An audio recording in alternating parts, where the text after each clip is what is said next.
This is our group members, which is NAJWA, AINA, and AMIRA.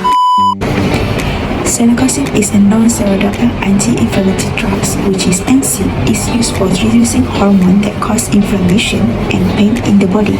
The pharmacological class for Celecoxib is cyclooxygenase 2 inhibitor.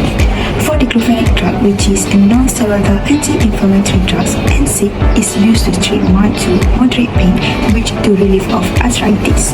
The pharmacological class for this drug is non-selective NC. Next is mechanism of action. Mechanism action of Celecoxib is Celecoxib works by inhibiting an enzyme called cyclooxygenase 2. This enzyme acts in converting arachidonic acid into prostaglandin, which plays roles in inflammation. Blocking cyclooxygenase 2, it can reduce inflammation, the body, and pain. The next drug is Diclofenac. Diclofenac works by inhibiting the enzyme cyclooxygenase, which is responsible for producing prostaglandins, molecule that cause pain and inflammation.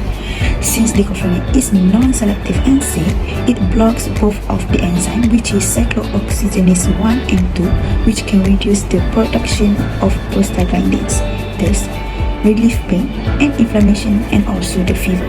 The therapeutic use and clinical use for Celecoxib is used to treat osteoarthritis, rheumatoid arthritis, menstrual pain, ankylosing spondylitis, juvenile rheumatoid arthritis, and the other conditions such as to reduce the number of polyps in colon and to treat short pain terms such as injuries, medical condition, surgery, and dental procedure. And for Diclofenac, Diclofenac is used to relieve pain, tenderness, swelling, and stiffness caused by osteoarthritis, rheumatoid arthritis, ankylosing spondylitis, menstrual pain, and migraine.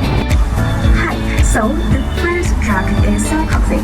We move to the summary on the pharmacokinetics of Celecoxib. The first one is the absorption.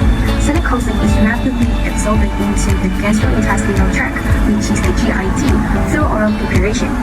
So, this drug can reach its peak serum concentration just within 3 hours. Next one is the distribution. So, Celecoxib is broadly distributed into the body's tissue, which shown by the apparent volume of distribution in steady state, which is 429 milliliters. We move to the next one, which is the metabolism. Celecoxib is mainly metabolized in the liver by the cytochrome P450-C9. This drug will run through by a transformation into 3 metabolites, which are hydroxycelecoxib, carboxycelecoxib, and celecoxib glucuronide. The last one is excretion. Excretion by hepatic metabolism. Oral celecoxib is excreted in the feces as much as 57%, meanwhile it is excreted in urine as much as 27%. And the most commonly found metabolite through the elimination of celecoxib is the carboxycelecoxib. Diclofenac can be administered orally, parenterally, topically, and rectally. However, for the pharmacokinetics of the Diclofenac, let's focus more on the administration of oral drug. For the absorption, when orally administered, Diclofenac is absorbed rapidly and binds to the albumin in the plasma. For the distribution, since Diclofenac is highly protein-bound drug, Diclofenac is not well distributed to all body tissue. Moving to the metabolism, Diclofenac is mainly undergo hepatic metabolism by CYP2C9 enzyme, and most of the metabolism are done within mild activity. Lastly, the excretion. Approximately 65% of Diclofenac's metabolites are excreted in the urine, and remaining unchanged portion of Diclofenac is eliminated by bile and feces.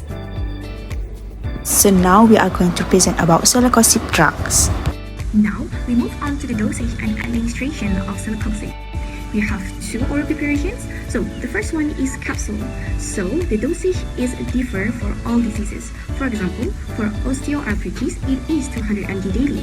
For rheumatoid arthritis, it is 100 mg or 200 mg twice daily. For ankylosing spondylitis, it is 200 mg daily. And for the last one is acute pain and primary dysmenorrhea, which is 200 mg twice daily. But for the first day, will be administered 400 mg as a single dose, and if needed, with the addition of 200 mg.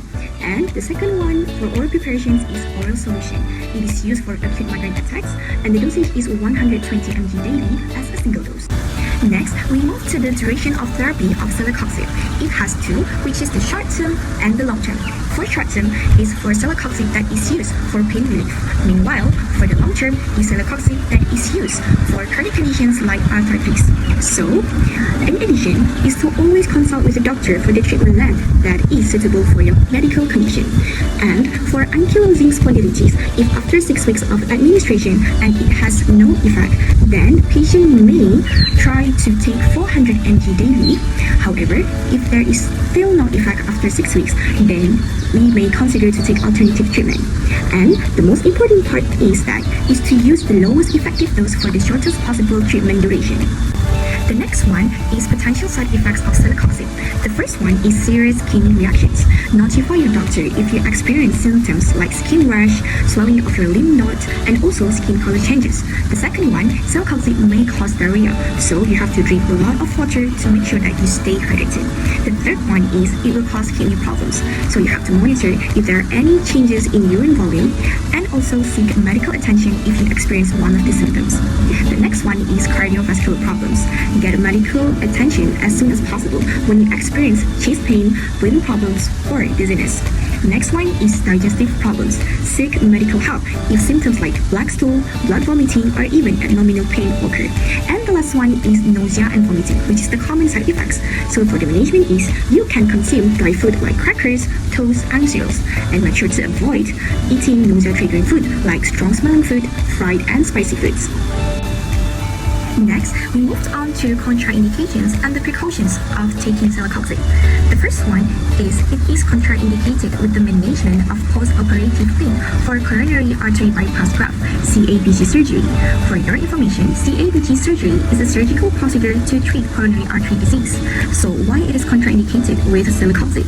This is why, because Celecoxib will cause cardiovascular problem risk.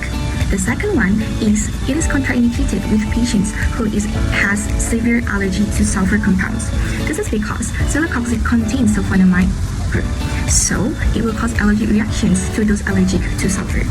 And the last one is it will contraindicated with drugs that act by inhibiting cytochrome P2C9. This is because the metabolism of Celecoxib is mainly by this enzyme, so a low level of this enzyme will lead to toxicity. For example, drugs like fluconazole that used for anti-hemolytic purposes. Next, we move on to interactions of Celecoxib. So, the drug-drug interaction. The first one is other NSAIDs, which is other non-steroidal anti-inflammatory drugs. This is because NSAIDs can increase renal and digestive problems when taken together. For the example of NSAIDs is ibuprofen and aspirin. The second one is corticosteroids. This is because corticosteroids with Celecoxib would worsen the digestive problems like stomach bleeding.